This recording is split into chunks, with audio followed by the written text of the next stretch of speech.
안녕하세요, 여러분. 오늘은 대한민국 정치권을 뒤흔든 충격적인 사건들에 대해 이야기해 보겠습니다. 믿기 어려운 음모와 권력 남용, 그리고 그 배후에 숨겨진 진실까지. 끝까지 시청하시면 숨겨진 이야기를 모두 알게 되실 겁니다. 우선 김건희 여사의 명품백 수수 사건부터 시작해 볼까요? 국민권익위원회는 어제 김건희 여사의 명품백 수수 의혹을 제재 규정이 없다는 이유로 종결 처리했습니다. 이 사건은 무려 6개월 동안 끌어왔는데 발표 시점과 내용이 매우 이상합니다. 권익위는 법과 원칙에 따라 처리했다고 했지만 발표는 윤 대통령 부부가 해외 순방 중일 때 이루어졌습니다. 왜 하필 그 시점이었을까요? 의문이 커질 수밖에 없습니다. 이 사건의 중심에는 명백한 증거가 있습니다. 김 여사가 재미교포 최재형 목사로부터 300만 원 상당의 명품백을 받은 장면이 담긴 영상이 공개되었죠. 그러나 권익위는 이를 청탁금지법 위반이 아니라며 사건을 종결했습니다. 국민들은 이 발표에 큰 의구심을 품고 있습니다. 왜 이렇게 오랜 시간 끌다가 대통령 부부가 해외에 나간 날 발표했을까요? 이 모든 것이 치밀한 계획의 일부였을까요? 그리고 놀라운 사실, 윤 대통령 부부는 순방에 나서며 김 여사와 관련된 모든 참고인들을 동행시켰습니다. 이는 검찰 수사에 응할 생각이 전혀 없다는 신호로 해석될 수 있습니다. 얼마나 무책임하고 국민을 무시하는 태도입니까? 김건희 여사의 이슈를 덮기 위해 석유 브리핑까지 했다는 의심도 지울 수 없습니다. 더 충격적인 것은 동해 심해원유 가스전 탐사 결과와 관련된 자문단 구성의 문제입니다. 미국 자문업체 액트지오의 분석 결과를 검증한 해외 전문가가 액트지오의 소유주와 긴밀한 관계였다는 사실이 드러났습니다. 이 모든 것이 우연일까요? 아니면 철저히 계획된 사기극일까요? 윤석열 대통령은 석유 개발 가능성을 강조하며 국민의 기대를 모았지만 실상은 불투명한 계약과 의혹투성이의 자문단 구성으로 점철된 상황입니다. 국민의 세금이 허투루 쓰이고 있는 이 상황, 여러분은 어떻게 생각하시나요? 더불어민주당의 이재명 대표와 조국 전 장관은 김건희 여사의 명품백 수수 사건에 대해 강하게 비판하고 나섰습니다. 이재명 대표는 명품백 수수 사건의 무죄 결론을 뒤집었고 조국 전 장관도 이에 동참하며 정부 여당을 압박했습니다. 이들은 정부의 이슈 분산 시도를 무너뜨리며 속이 시원하다는 평가를 받았습니다. 이뿐만이 아닙니다. 권익위는 법과 원칙에 따라 처리했다고 하지만 발표 시점이 윤 대통령 부부의 순방과 맞물려 있어 국민들의 의심을 사고 있습니다. 최재형 목사는 검찰 조사에서 명품백과 고가 화장품 선물에 청탁의 의미가 있었다고 진술했습니다. 이는 단순한 청탁금지법 위반을 넘어선 알선 수재 혐의로 이어질 수 있는 중대한 문제입니다. 권익위는 김 여사의 명품 가방 수수 의혹에 대해 청탁금지법 위반 사항이 없다며 사건을 종결했습니다. 그러나 참여연대는 지난해 12월에 이미 이를 부패 행위로 신고했으며 김 여사가 출국한 날 권익위는 사건을 종결 발표했습니다. 이는 권익위가 대통령 부부를 위한 기관으로 전락했다는 비판을 받고 있습니다.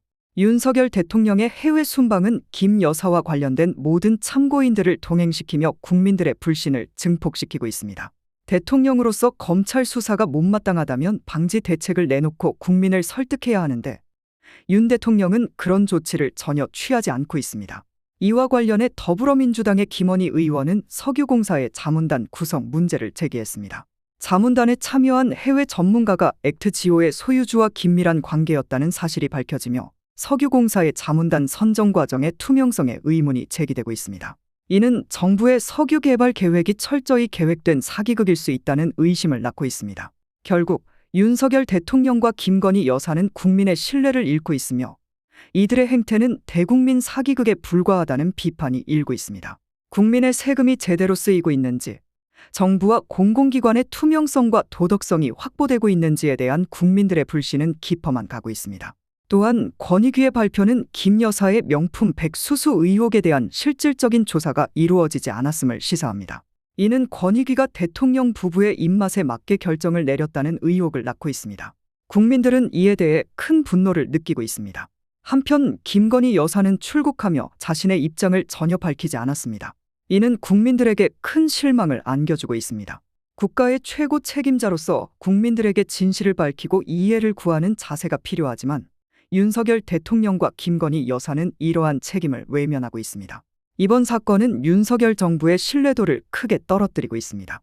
국민들은 정부가 자신들의 세금을 제대로 사용하고 있는지, 그리고 정부와 공공기관의 투명성과 도덕성이 확보되고 있는지에 대한 의구심을 품고 있습니다. 이는 정부의 신뢰도를 크게 훼손시키는 문제입니다. 마지막으로 이 모든 사건들에서 국민권익위원회의 역할에 대한 의문도 제기되고 있습니다. 권익위가 국민의 권익을 보호하는 기관으로서의 역할을 제대로 수행하고 있는지, 아니면 특정 인물이나 집단의 이익을 대변하고 있는지에 대한 의구심이 커지고 있습니다. 이는 권익위의 신뢰도에 큰 타격을 줄 수 있습니다. 뿐만 아니라 윤석열 대통령과 김건희 여사의 순방 일정도 논란의 중심에 있습니다. 대통령 부부의 순방은 국민의 혈세가 들어가는 중요한 국가 행사입니다. 그러나 이번 순방이 단순히 국내 문제를 회피하려는 의도로 보인다는 점에서 많은 국민들이 분노하고 있습니다.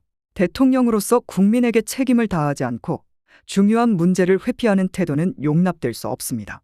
또한 이번 사건은 정부의 에너지 정책에 대한 신뢰도에도 큰 영향을 미치고 있습니다. 동해 심해 원유 가스전 탐사와 관련된 자문단 구성의 투명성 문제는 국민들의 신뢰를 무너뜨리고 있습니다. 정부는 국민의 신뢰를 회복하기 위해 철저한 조사를 통해 진실을 밝히고 투명한 정책 집행을 해야 할 것입니다. 이번 사건을 통해 우리는 정부의 투명성과 책임의 중요성을 다시 한번 깨닫게 됩니다.